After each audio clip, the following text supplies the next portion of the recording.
Hey guys, this is Mark from Avalaunch. Today we are joined by a very special guest. We have Hunter from HurricaneSwap, and the HurricaneSwap team is a team that we've been working with for several months as they've built out their technology and are getting ready to do an IDO. And we've worked very closely with the team in understanding their technology and kind of what they're about and their vision. And it's really great to have you here today, Hunter, so we can kind of go through it top to bottom and really get into it. I think everyone's really excited about what you guys are building, what it's going to bring to Avalanche, and the doors it's going to kind of open up. And so I'm personally very, very excited about this project. And I think it's really important just to cover a lot of ground so we understand the full scope. So before we kind of go into the project, I am wondering if you could talk about your background, your career, your education, and the reason I ask about this is I think it's important to understand how one arrives at crypto and why it's important and their education and how these things intersect. So why don't you just give us a little bit a background about yourself? Okay, sure. And it's our pleasure to talk with you and your community as well. So I will start with both of our founders. So both of our founders have participated in the early stage of cryptocurrency investments. So Symington, he graduated from King's College London and is the CMO of Initial Ventures. James, who graduated from Peking University, I think he's the founder of Tokenized Capital. And my name is Hunter Cheung. I graduated from University of Waterloo. For those who don't know, I'm actually starting the same major as the Vitalik, and we go to the school at the same year. So, really? But I haven't checked him a lot in the campus. I think he only been in the campus for several days, and he left to do the Ethereum startup company. But however, I'm the CTO of HurricaneSwap and also the first author of Roke Protocol. I actually started trading crypto since 2017. And I built a startup company called Jianan Quantitative Investment Management. And we are pretty active in the both centralized and decentralized crypto arbitrage strategies. And the company has continuously gained profit since the beginning. I think I also need to introduce Teddy, who is a co-founder of Avalanche. He graduated from Cornell University with a PhD in computer science, and he's also my good pal back in high school. I actually started this idea of building a unique cross-chain decentralized exchange since the mainnet launch of Avalanche. And I talked with Teddy for like 2 hours, I think, in the late night at the beginning of this year. And he was quite supportive during the whole journey of building this platform. So I want to use this opportunity to thank all the teams of the HurricaneSwap and Teddy as well. Yeah, without any of them, we can't go to this stage. And yeah, right. That's basically it. Yeah, I appreciate that, and it's one of the things that originally struck me about the project and that I like, because obviously we're Avalaunch. We support Avalanche projects. And if a project starts here and always has Avalanche in mind in the architecture here, and what it can afford their project and protocol, and they're thinking about that specifically in interesting ways, that always gets my attention, because it's really what this project is about. It's about supporting native applications here that are trying to grow the potential and the dominance of this layer one. So I love that. And just really briefly, I think it does make sense. You mentioned Roke Protocol, which we can get into a little bit later, because that's pretty interesting, and I'm curious about the history of it. But at the highest level, right? The elevator pitch. What is HurricaneSwap? What problem is it solving? And why is now the moment in time in crypto to build this application? And what does it afford us? I mean, lots of people ask us, like even our investors, how do you compare with Pangolin? How do you compare with Trader Joe? I mean, HurricaneSwap is not about sharing a small slice of cake of the Avalanche ecosystem. It's more about making the cake bigger.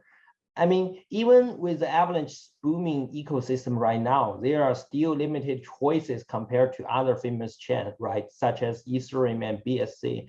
So HurricaneSwap stand out to bring other chains' hot assets back to Avalanche ecosystem and to make Avalanche users have instant access to all the hot assets in the whole blockchain world. So we are not trying to be competitive with other DEX or other good projects happens on Avalanche ecosystem. We're bringing assets from other chains back to the Avalanche. So Avalanche user doesn't have to leave this original chain. People with AVAX, they don't have to charge AVAX into a centralized exchange such as Binance and to trade AVAX to other assets to leave this original chain. I want to keep people here, and I want to people make this Avalanche ecosystem feel like home. So I believe Professor Emin Gun once said that all transactions shall migrate from the chain with high fee and high latency to the chain which has low fee and low latency. So I think there's no better chain to build a cross-chain based DEX like HurricaneSwap. Just for example, a single transaction happens on Ethereum sometimes costs you like $200 to $400 if you have ever traded some NFT on OpenSea, right? However, on the Avalanche ecosystem, the fee is like 20 cents to 15 cents. We are talking about 1,000 times higher fee happens on the Ethereum. And I mean, we are talking about cryptocurrency, right? Nothing gives the Avalanche ecosystem more confidence than the skyrocket price of the AVAX itself. So I think it's the right time. The Avalanche ecosystem is booming and it has low fee and good infrastructure for building a DEX on. I think it's the best time I could think of in the recent years that you can build anything on this Avalanche ecosystem. And I encourage anybody who want to build something on the blockchain, try this original chain. It's a wonderful experience for developer like us. So yeah, go try it out, and it's the best time. Yeah. I mean, I think that's an important sort of thing to note and distinction in that, you know, HurricaneSwap isn't necessarily here to compete or siphon TVL. It's really an effort to bring people and liquidity from outside the ecosystem, which is a win for the native application ecosystem. It's sort of how we look at when we're doing due diligence on our projects that we might list, and we're looking at their just the picture, the complete picture, and sometimes that includes multi-chain, right? And so when we're looking at a project that may not be Avalanche native, but they're on Avalanche and maybe they're one other ecosystem, but they have a big community, that might be a good thing for Avalanche, right? Because it's new, it means new users, new visibility, new people exploring Avalanche, which they'll probably like more. And that's a good thing for the native ecosystem. So we believe, you know, you have to take all of the pieces at once and make an assessment and a cost benefit analysis. Right on. Okay, so just to go back a little bit, because I think how this stuff comes together is really interesting. You know, who like the ideas and how these things form early on. So just going back to the very beginning of HurricaneSwap, you know, you mentioned talking about this with Ted and the Roke Protocol. I'm curious about like the earliest days of the project. You know, how did you go from that idea, that thing you wanted to build, to beginning to put this together and execute on the vision, which brings you to today? I mean, the first few weeks and months is more about verifying the idea itself, right? So I made a phone call with Ted and I asked if it's possible, like we're doing an LP cross-chain bridge to cross-chain the LP token so we can mirror the price movement of that token in the original chain. And after a few hours of talking, we think it's doable on Avalanche chain and on Ethereum chain as well. So we start doing this project, right? At the beginning, we only have 4 people in our team. Like we are basically a very small group of people, like just trying to verify the idea itself. So we first spoke Uniswap version 2 on the BSC chain, and we try to do a LP cross-chain bridge from BSC chain to Ethereum chain. It's not the first stage of this program is not even on the Avalanche chain. We try to do it from the BSC chain to the Ethereum chain.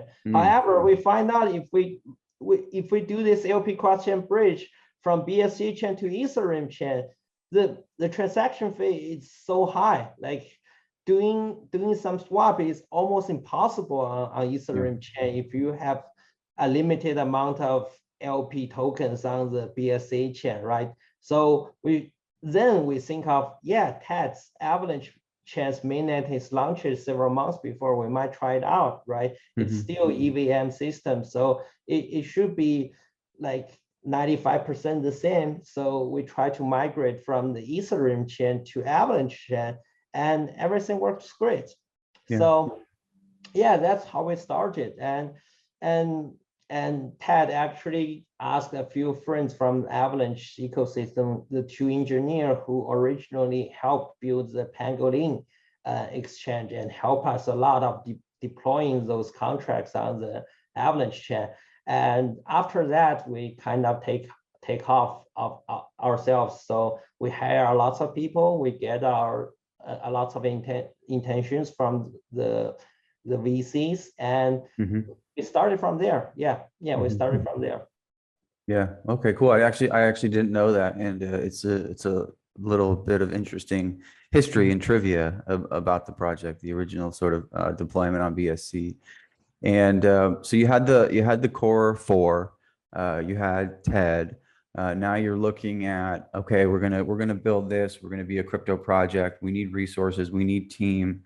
You know, how did you guys go about hiring outside of the core four, putting the team in place? And I know I've personally worked with you, and really strong marketing people that you guys have worked with, and you need people to help with the investment. How do you go about hiring for those roles and identifying, okay, we're really good with the tech, maybe not so good with the marketing or whatever? How do you start thinking about where the gaps are with the core and filling those roles, because hiring in crypto is very challenging, and I'm wondering how you guys went about doing it. Most of our team members joined the HurricaneSwap project when the whole concept was nothing but just some lines on the paper. As one of the core team members myself, I told you guys we start from only 4 people, right? I feel huge pressure, but also motivated to make this whole project work. I mean, because most of the team members are my classmates and previous colleagues.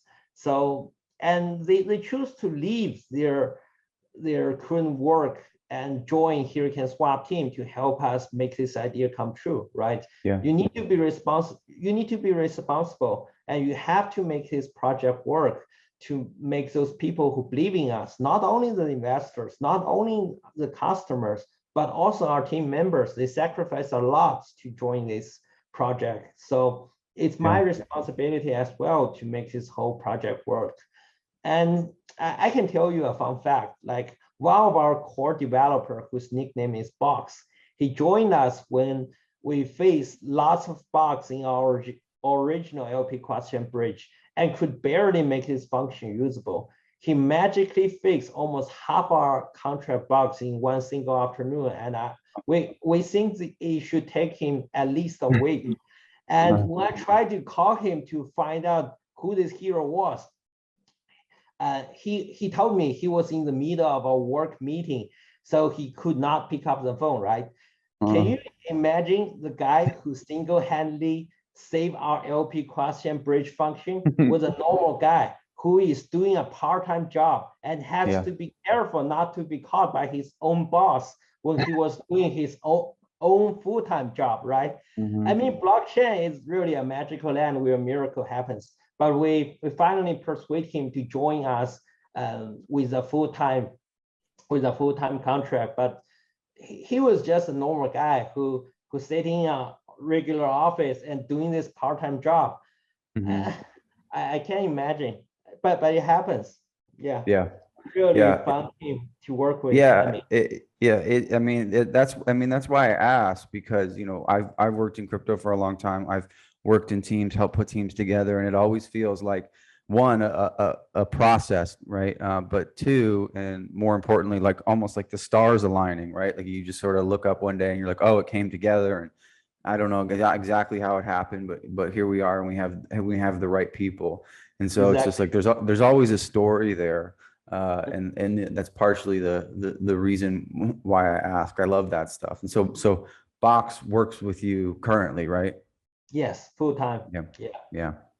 Yeah, it is a huge responsibility. I get that. But I think, you know, these people leaving their jobs and coming aboard HurricaneSwap is a testament, right, to their belief in what you guys are doing. And that, I think that risk says something about the importance of what you guys are doing, because not a lot of people would do that.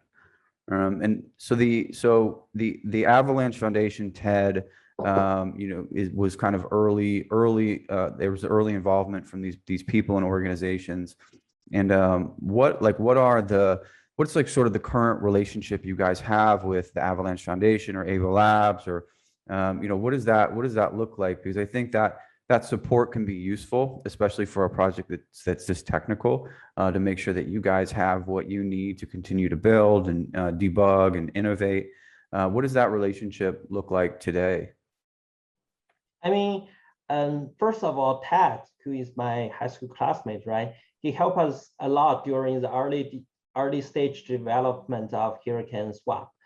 He formed a tech team who contains 2 developers of Pangolin Exchange and helped us a lot during the version 1 of HurricaneSwap on Avalanche chain. So what you are experiencing right now on the testnet is actually was helped by Ted himself and those 2 developers from Pangolin originally. So, and I also need to thank Wilson, who is the founder of Avalanche Asia fund called Avatar. Not only did he invested in us, we have investors who generously invested in us, but after that, they just leave this project behind, right? They have so much to work with and work from. But however, Wilson does it differently. Not only did he invest in us, but also he introduced us to lots of other great projects like Benchy, like Pangolin, that build on the Avalanche ecosystem. And even you, Mark, I think was introduced by Wilson. That's right. Or Wilson's friends. Yeah, build on the Avalanche ecosystem. And it helps a lot in the marketing campaigns, like as well. So I need to thank those 2 great gentlemen on helping us. And without their help, we cannot reach this stage. Yeah, that's awesome. Yeah, Wilson's great. And we work closely with Ava Labs and Avatar to sort of ensure that we have a good coverage of the ecosystem, and that we work with strong teams. And I had been tracking you guys for several months before I think we made contact now several months ago from this point. And I was hounding Wilson, saying, you got to introduce me to the HurricaneSwap team. This would be a great, you know, Avalaunch sale for our community. And you know, that's exactly my experience with Wilson. He works hard, and he's an asset sort of to any project. Okay, so let's like move on to the actual technology, the product. I think that was a really good background, at least it was for me. And let's talk about like the HurricaneSwap and the components of it that kind of make it unique, right? And so we have the Roke Protocol, which you mentioned, and we have the Hurricane Station and Hurricane Alliance. Now, I'm imagining, right, that there's lots of different ways you could have at least attempted to build this, but you landed on these 3 core components, you know, which have different considerations and trade-offs. And, you know, I think I'm just generally wondering, like, why is this where you arrived? Why are these components the optimal solution? And what can you tell us about sort of each one and how they work together? Okay, I might need to share my screen to show you guys tech details in the whiteboard. So, that'd be great. Yeah, we will start it from here. So let me choose a color. I think, yeah, Avalanche red is good. Yeah, that works. So there's 2 chains, right? So let's say there is a BSC chain and there is a Avalanche chain. So let's say we want to cross-chain assets from BSC chain to Avalanche chain, right? Let's say that's the asset is cake that was traded on the Pancake on BSC. So let's say the cake price on the Pancake is $1 USDT. I know the price isn't correct. I just make an example of it. And let's say the cake price stays for $1 USDT per cake on the Pancake swap. So let's say there's a guy who named Mark. He staked 10 LP of cake / USDT on our Hurricane Station. So Hurricane Station, you can consider it as a mini Uniswap built on BSC chain. However, you cannot trade. You can only stake LP on it. Any other function was cut off. The only function that was left off was staking LP. So let's say you stake 10 LP on the Hurricane Station. The LP is cake / USDT. At the meantime, we will mirror 10 LPs on the Avalanche chain, which is HurricaneSwap instantly. So the assets name will be acake / AUSDT, right? By the time you added the LP on the Hurricane Station, the price is $1 USDT per cake. So here, the acake price is $1 USDT, right? Because you mirror exactly the same amount of LP from the BSC chain to AVAX chain, right? Okay, let's say people start trading this LP, right? In this LP pair. So there's a list of transactions that was happening. So you can see, firstly, nobody has acake, right? Acake is the asset that's never been traded on the Avalanche chain before. Nobody has acake, but people will have AUSDT because we will have a trading pair that is AVAX / AUSDT. So people can use their AVAX to trade to AUSDT. So people will start with AUSDT to purchase this kind of assets called acake. So after transaction 1, some people purchase acake. The acake price might go to 1.01, right? Because somebody purchases, the price should go higher according to the AMM Mensort. So after transaction 2, the price goes to 1.02, right? After the transaction 3, the price goes to 1.043. However, after transaction 4, the price goes to 1.05. Nobody wants to trade it, the acake anymore, right? Because if you do it on BSC, you only have to pay $1 US. But on here, you need to pay 5% more, 5% premium, right? If you pay like 1% more, I think some people might do it. 2% more, some people might do it. But 5% more, nobody wants to purchase it anymore. It's just too expensive for them. So that's our Hurricane Alliance step in. So you can consider, besides the LP question bridge, the Hurricane Alliance is a third-party organization. What they do is they monitor the price difference from the two chains. They say, hey, the cake price on the BSA is only $1 US. And right now, the cake price on the Avalanche chain is $1.05, right? So what they do is they choose to purchase, let's say, 5 cake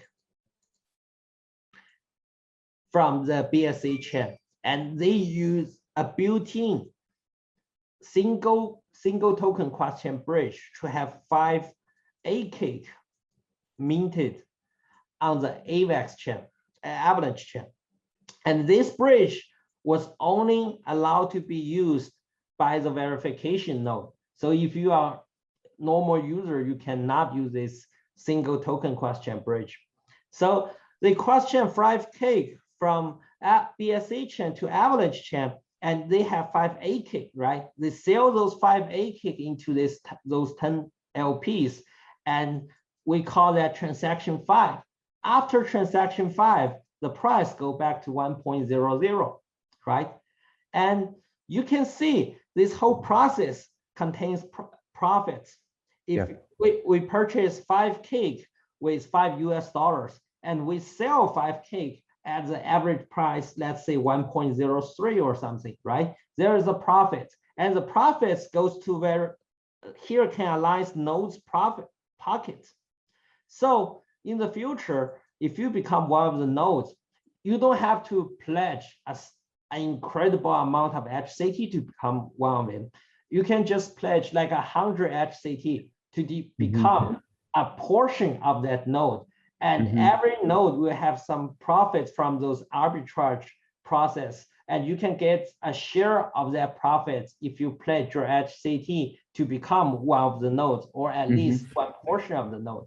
However, the whole system doesn't stop here. I need to use a different color. So yellow, I don't think yellow, okay. Let's use black. Okay, so all the transaction will be sent back to the BSC chain in the same time order. So there will be transaction 1 / transaction 2 / transaction 3 / transaction 4 / and transaction 5 /. So after those 5 transactions, the LP price will goes back to the original the LP price, which is 1 cake equals 1 USDT, right? So after transaction 5, the price of that LP token goes back to the original price, because after those 5 transactions, the cake price will go back to 1 USDT here. So all the transaction will be mirrored from AVAX back to the BSC chain. So BSC, the people at BSC chain, they can pledge LP at any time they want. So let's say people want to pledge LP here. They stake 10 LP at here, and there will be transaction 6 happens on the Avalanche chain, which is at 10 LP.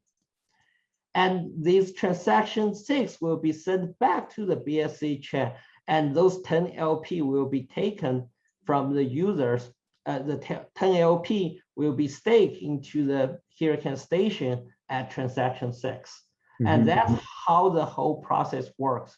So we are not mirroring the actual token from BSC chain to AVAX chain. You can see all the token was staked on the Hurricane Stations. Right. So all the assets on the original chain is pretty safe. You cannot stolen anything from the BSC chain, and you can unstake those tokens anytime you want.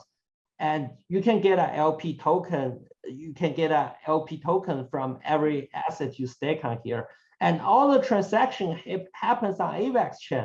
So you can enjoy all the low fee and low latency features of AVAX chain, because all the transactions happens here, and the transaction will be mirrored back to the BSC chain. But however, it will do it slowly on the BSC chain. Doesn't matter, all the transaction already happens. So only thing the BSC chain has to do is he reads the order of the transaction and mirror it step by step. And that's how the whole process works. How we use this LP cross-chain bridge to mirror the price movements, because the mirror is almost instantaneously. So the price movement of that token on the original chain could be sent to AVAX chain very fast. In our testnet results, it only takes 2 or 3 seconds from the price movement will be mirrored from BSC chain to AVAX chain. And you trade it on AVAX chain, it's slow, it's pretty fast and very low gas fee. So you can enjoy the features of both chain by using this feature, LP cross-chain bridge feature. Very cool. Okay. Could you actually leave that up for a second? Because there's a lot in there, and I have a few questions. Yeah, of course. So I think, it's important to note here, because when people hear about HurricaneSwap, and they just immediately think cross-chain DEX, right? And you're executing trades through some kind of multi-chain architecture, which is we've seen before. But I think the distinction here is that you're not trading on one chain and another. you're leveraging liquidity pools and you're tracking them and mirroring them to represent those assets on another chain and sort of trading against that liquidity pool. There aren't trades happening on both chains. Is that correct? Yes, you are trading that liquidity pool only on the AVAX chain. However, all the transaction will mirror back to the BSC chain. There's actually a major account. This major account, we call it the God hand. This wallet actually mirror all the transaction from transaction 1/2/3/ to transaction 5/. They mirror all the transaction, so the price movements happens on the AVAX chain could be sent back to the BSC chain as well. Okay, the God hand, I like that name.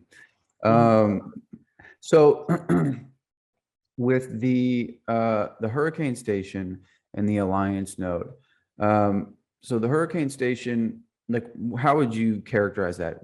It's not a bridge, right? Or is it? It's not a bridge. It's a Uniswap. So if you want to stake something on the Uniswap, you get a LP token, right? To represent you stake those tokens on the HurricaneSwap, on the Uniswap, right? So Hurricane Station is a Uniswap.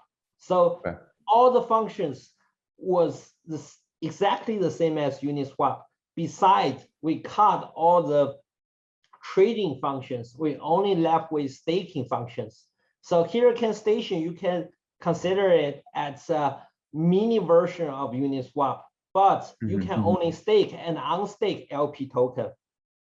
So that makes sure your LP tokens, the assets of that LP token will stay the same because we changed nothing of that code of Uniswap version 2. So if Uniswap version 2 is safe, the Hurricane Station is safe. The assets you stake on the original chain is safe.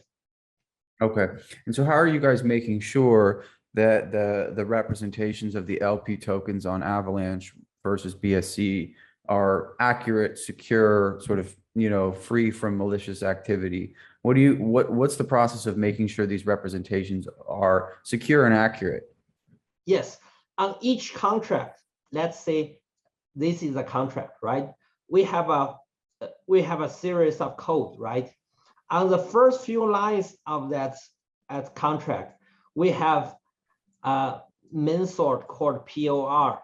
And that's a service Chainlink provided us.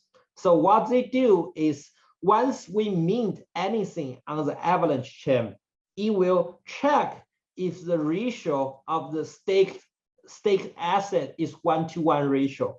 So let's say we have 10 cake and 10 USDT stake on the Hurricane Station, and we mint 11 ACAKE and 11 AUSDT. The POR system will then check if the ratio was 1-to-1. If not, it will come back to a fail. So the rest part of the contract will not be executed. So this A token will not be successfully minted because this block was already discarded. So this service, you can read on our Medium, is provided by Chainlink, and they also use their Oracle machine to give us price feeds of verification alliance node. So yes, if we over minted or less minted any assets, the contract will fail and nothing will be minted, and the whole system will pause, because if nothing is over minted, the worst case scenario is the whole system is shut down, is paused. But even if it's paused, even if it's shut down, it's much better than assets get over minted and dumped into your pool, right? So we make sure the safety is our first priority. So even if we lag, even if we pause, even the whole system shut down, we cannot let user asset get locked or get stolen away. And that's our slogan or our beliefs. Yeah. Right. Okay. And then the Alliance node, this is an opportunity for token holders to validate, run a node, earn profits, participate in the, the network. So, at this point, like, what does it take to run a node? I know you mentioned you can sort of delegate and participate with less than a full stake. But once HurricaneSwap is live on mainnet, who's able to participate, and is there some kind of limit on that? Like, tell us about what participating as an Alliance node operator looks like. So becoming a verification Alliance node right now is pretty centralized.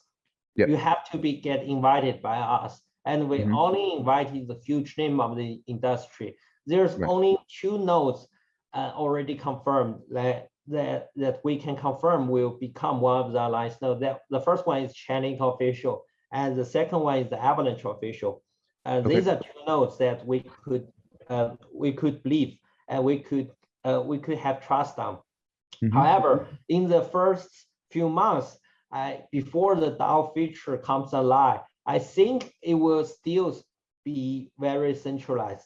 So we need to introduce those big names to our ecosystem. So it's also good news for our HCT holders or the people who believe in the HurricaneSwap project, right? We only will invite huge names. We want to invite one of the centralized exchange as well, such as Huobi, to become one of the nodes. But once the DAO feature online, people can pledge their HCT to become one of the nodes.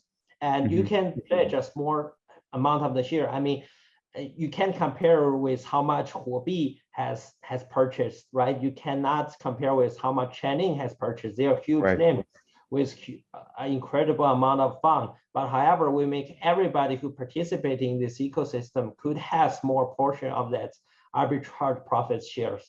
And according to our testnet results, I can tell you this: like, if you become one of the nodes, the profits for each HCT you stake will be at least 2 times or 3 times higher than you simply just stake HCT in our farming section.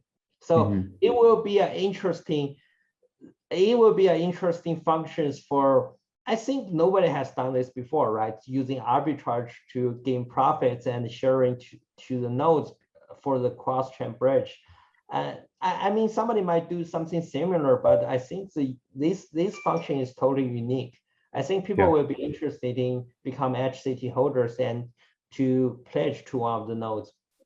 Yeah, I'm sure that's right. And the notion of the sort of the progressive decentralization, starting out centralized, while the network is kind of coming into its own. I mean, that makes a lot of sense to me. I think it's ultimately the most secure, and for a project that's sort of this technically ambitious, I think it's prudent, right? It makes sense.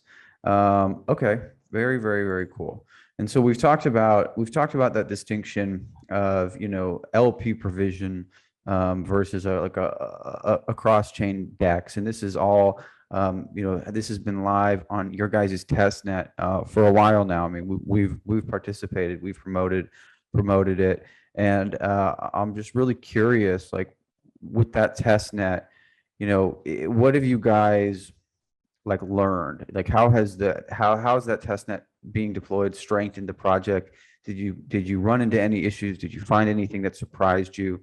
And how does that influence what we'll see on the mainnet deployment? I think, to be honest, the testnet result was very surprising to the whole team and to lots of people in the Avalanche ecosystem as well. To everybody in the team, we did not anticipate that the testnets will get that huge amount of attention. I can give you some numbers to back up my series. Sure. Like 30% of all the testnet wallets hold HCT, and testnet has already has launched since the mainnet launched Avalanche. Like, we are talking about September of 2020 or something, right? After all these times, we only hold our testnet events for like 3 weeks or 2 weeks, and 30% of all the testnet wallets hold HCT tokens, and more than 85% of all the testnet trading volume were happening here on HurricaneSwap since the testnet events begins.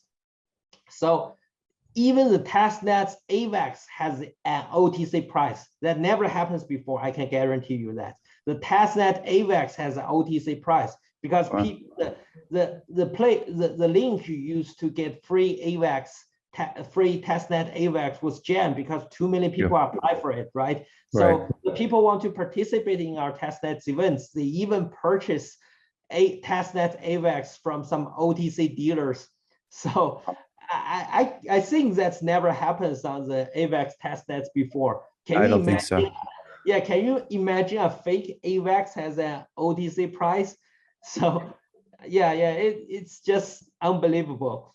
And yeah, and that's how this testnet events was going. It's phenomenal. And we also get lots of feedback from our users. They are not just trying to become like trying to just get some HCT and sell it and dump it once the mainnet is launched, right? So we're, according to their needs, we made a lot of adjustment to the UI versions and also fixed many bugs.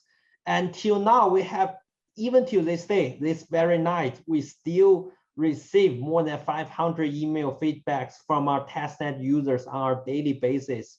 And we have really good confidence about launching the full version in the future, which should be on October the 10th. Very exciting. Very, very exciting. And what are, like, you know, obviously you guys are going through audits, technical due diligence.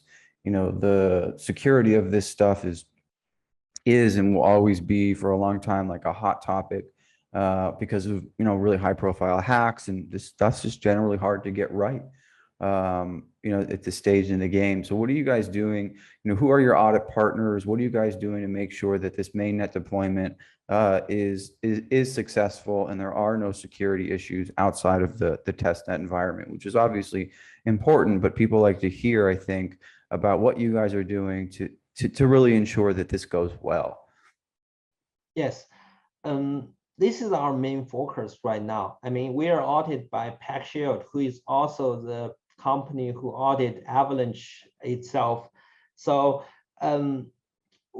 like the nerves was kind of stressing for all the people on the Avalanche ecosystem, since there's a hack on a famous project several days ago, right? I can get it. Like lots of our partners and investors ask us to put the safety the first priority, and it is our first priority. We're actually doing the second audit with PackShield right now to make sure the version 2 of HurricaneSwap will be, I can't say 100% safe, at least 99.99% safe once the mainnet is launched. And yes, at least we have to try our best. And to be honest, we could launch the mainnet on October the 1st. Right now, the whole development was finished, and we already deployed on the BSC testnet, on the Avalanche testnet, I think 2 days ago. So if we want to do it in a hurry, we could launch the mainnet on October the 1st, but we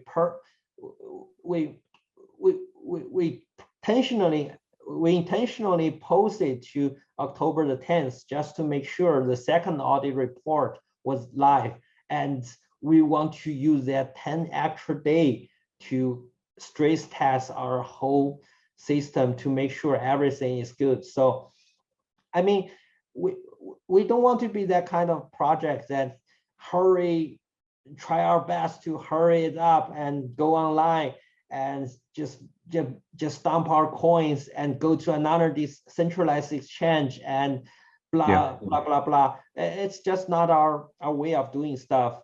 And I mean, many cross-chain bridge has suffered attacks from hackers. One reason is that the cross-chain bridge of single token cannot prevent the hackers from rocking funds and escape to other chains. But we use the LP functions, the LP function, LP way of doing the cross-chain. So if you can believe Uniswap version 2's level of security, you could believe our LP cross-chain bridge, because I can guarantee you that there's nothing changed on our BSC chain. We just cut off some useless function of Uniswap version 2, but the staking process will be exactly the same of Uniswap version 2. So if you trust Uniswap version 2 security, you can trust us that the assets you stake on the BSC chain will stay the same. nobody could move your tokens away. They can only stake and unstake the token. So the worst case in scenario, your asset was sent back to your LP address. So you cannot gain those LP profits anymore. And that's the worst case scenario. Yeah. Yeah. And we talk about the POR system to make sure nothing is over minted. So because all the things on the you can see all the things happens on the Avalanche chain is fake token, right? So only thing that affect the fake token is incorrect price.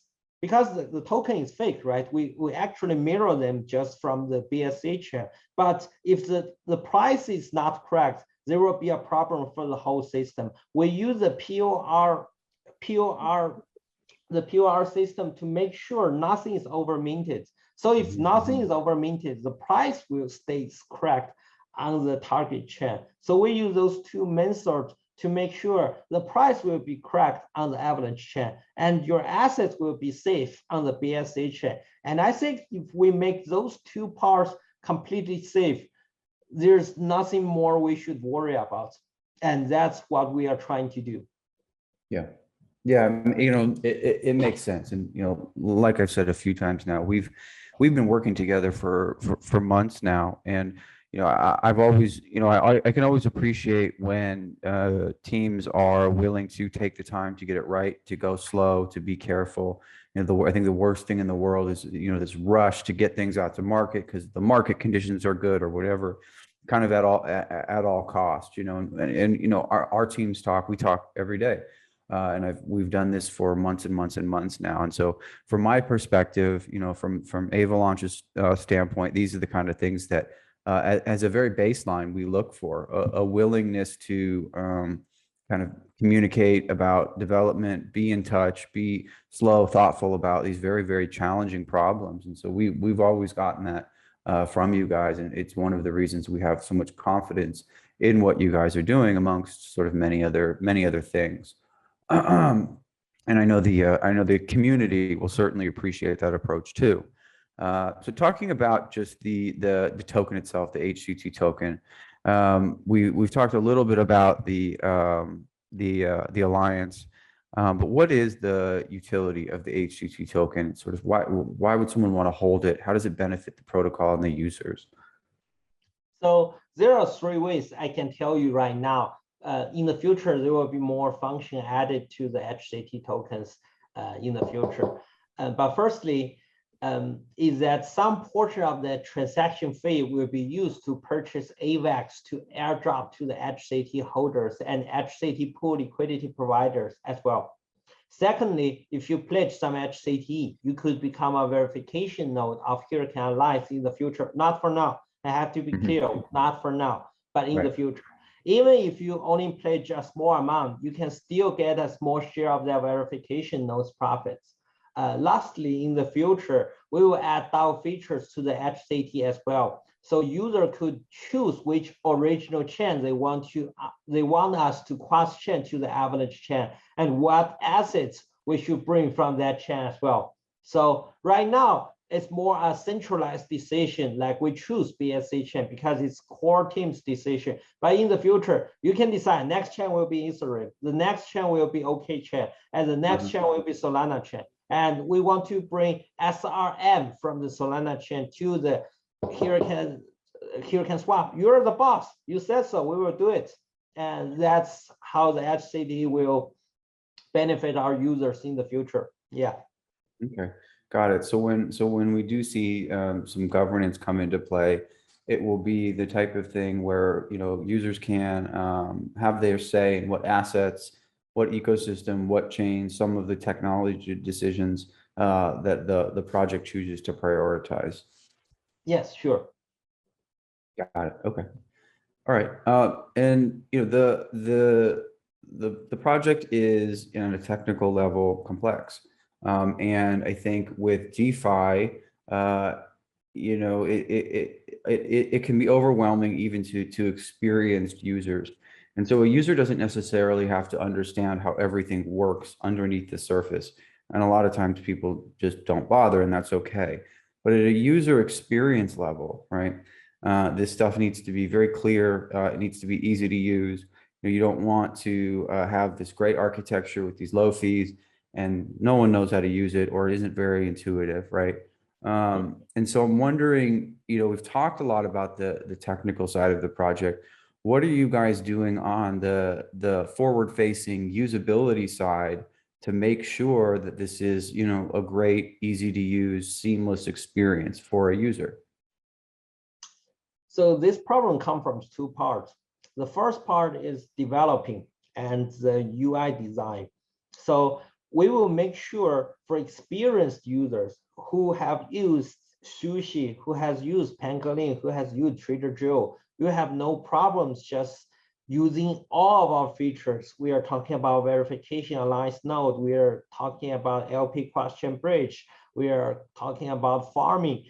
All the sections you can understand it in less than 5 minutes by just some pictures, some text. Besides that, we have lots of users has almost zero experience with DeFi or very limited experience with DeFi. They are our customer as well. For those customers, I think most of the DEX educate their users simply using text and pictures. I think that's just not enough, especially not enough for a cross-chain DEX like us. So we will make more tutorial videos in the future on YouTube and other social media platforms. And those videos will be simple but effective. I can personally guarantee our users, even if you have zero DeFi experience, only thing you know is how to open MetaMask, you can still master HurricaneSwap's feature in less than 5 minutes. In other words, 2 short videos. And I will use my mother to test if she can understand it. The only thing she can do right now is open a browser, and she doesn't even know how to use MetaMask.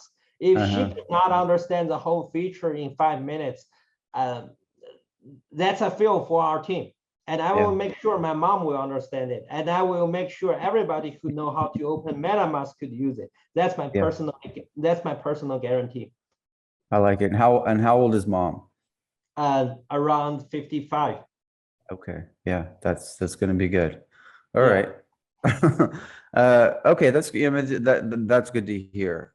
Is the stuff is just it can really make or break an application, and it's something I've been wondering about. And so, HurricaneSwap isn't here to compete, right? It's here to add, at least as far as I can tell. That being said, the DEX space, this battle for liquidity in Avalanche and elsewhere, very, very competitive.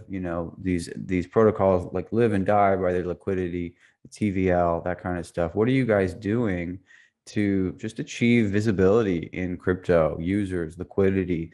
What are you guys up to in that area to make sure that when HurricaneSwap is deployed on mainnet, it has users and liquidity? Firstly, about visibilities. We have lots of marketing events planned in the near future. And in the most of the events, we are going to cooperate with other projects on the Avalanche ecosystem, such as Benchy and such as Pangolin and the Avalanche official as well. We hope we can grow together with the ecosystem. As for the users, that's a lead thing I think we need to worry about. You can check our testnet results, right?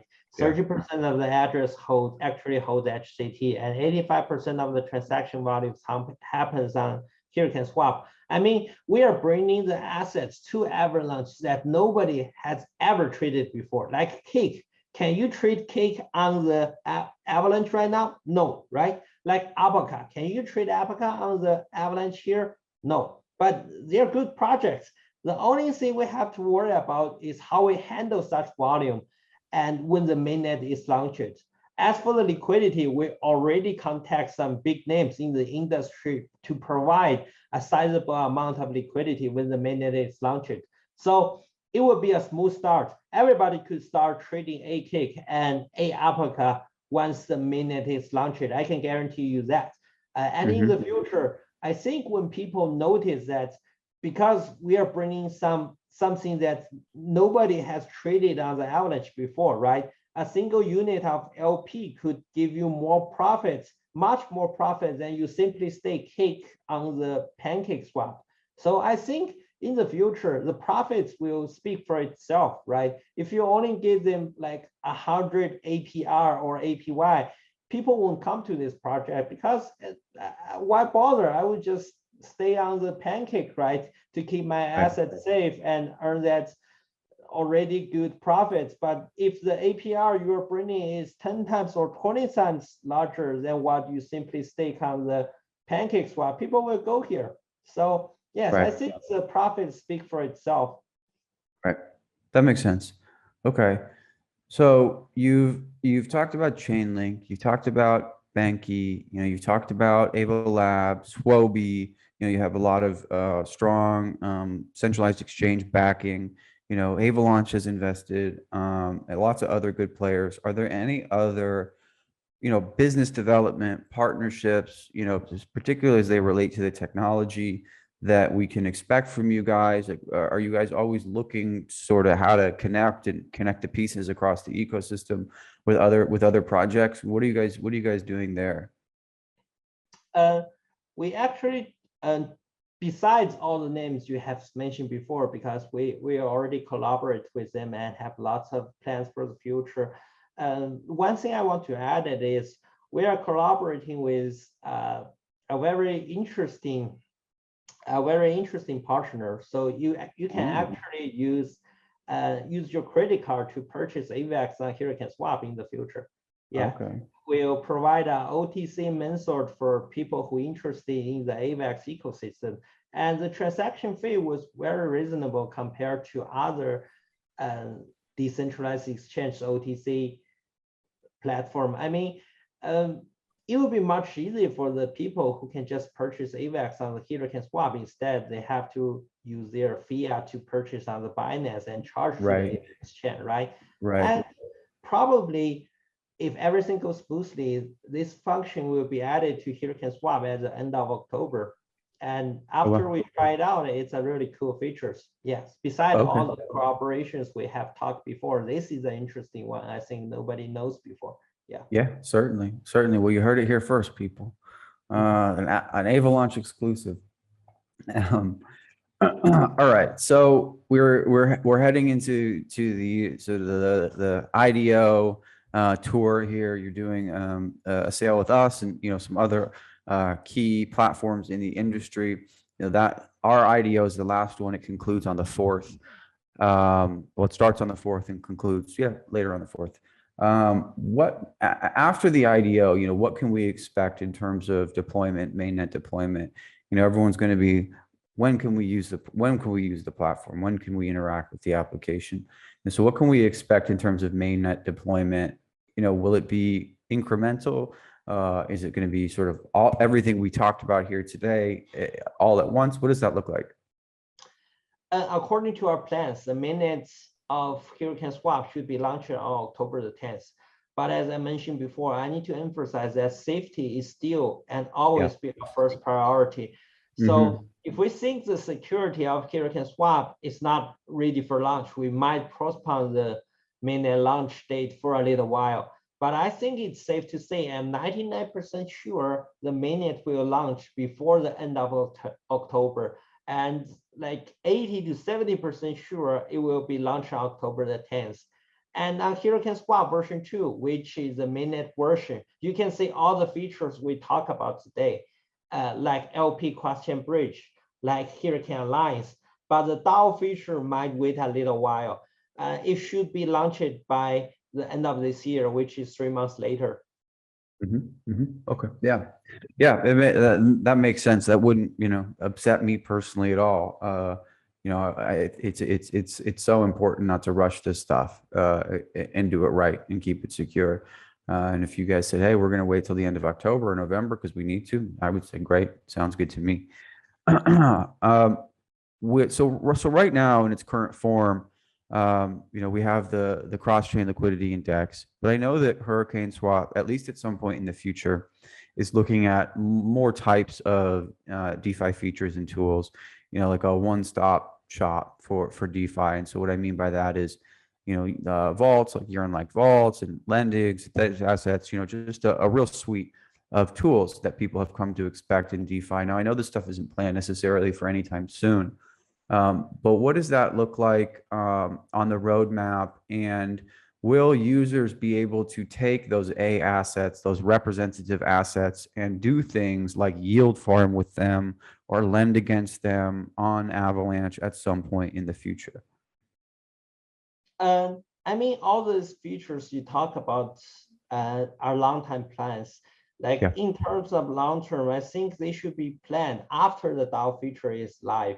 So some of those features are kind of risky in DeFi world, something like leverage trading, right? And lending. A lot of good projects got stolen or get bankrupt because of this kind of features. So and with our very sophisticated and with our very complicated system itself. So I think right now we don't have a current plan of those features in the near future.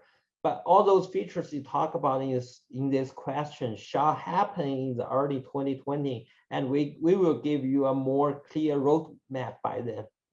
Yeah, very cool. All right. Okay. So this is, I think, the last thing I want to cover, because you've been very generous with your time, and something I just think I like to talk about, because we're Avalaunch and we're a part of this community, and I think it's pretty special and unique, and that's why we're here. We're building here. We'll be here forever. So as a founder, as a builder, what has it been like to build on Avalanche and interact with the Avalanche community for you? I think it's quite different in a good way. But I'm curious, what your experience has been, and have you found it to be different than, say, interacting with BSC or some other chain? Are there any differences for you? It is just like building on the Ethereum. So, however, it's much cheaper and much faster deploying the contract.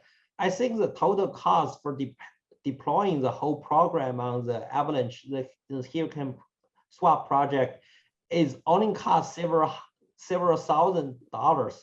You know how much this office cost me? Like 100 times more than deploying the whole HurricaneSwap on the Avalanche. 100 times more. I mean, this kind of low fee and fast speed infrastructure of Avalanche really helps developers just want to build more. And I think that's great for the Avalanche ecosystem. And for me personally, I'm open to help any developers who want to build on the Avalanche. Feel free to contact our core team, which is our core team at HurricaneSwap.com. We actually receive help from early stage developers of Pangolin Swap. So all I can say is Avalanche is a friendly community for developers. Yeah. We help each other. We aim to grow with each other instead of fight with each other. Let's make this cake bigger. Yeah. Awesome. Yeah, I love to hear that. Okay, great. Well, listen, Hunter, this has been it's been nice to talk. Nice to see you again. This has been a great interview to get, I think, our community educated on the big picture of what you guys are doing, and where you came from and where you're going. I think all of these things are important when you're trying to get a full understanding of why a project matters. So I really appreciate your time. We're looking forward to our sale and your guys' deployment in future and beyond. And I'm sure Avalaunch and HurricaneSwap will find ways to collaborate and just sort of go down this road together in the future. So really want to thank you for your time and your efforts. And it's been great chatting. Yes, thank you as well. Okay. All right, guys. This is again Mark from Avalaunch, Hunter from HurricaneSwap. Thanks for listening.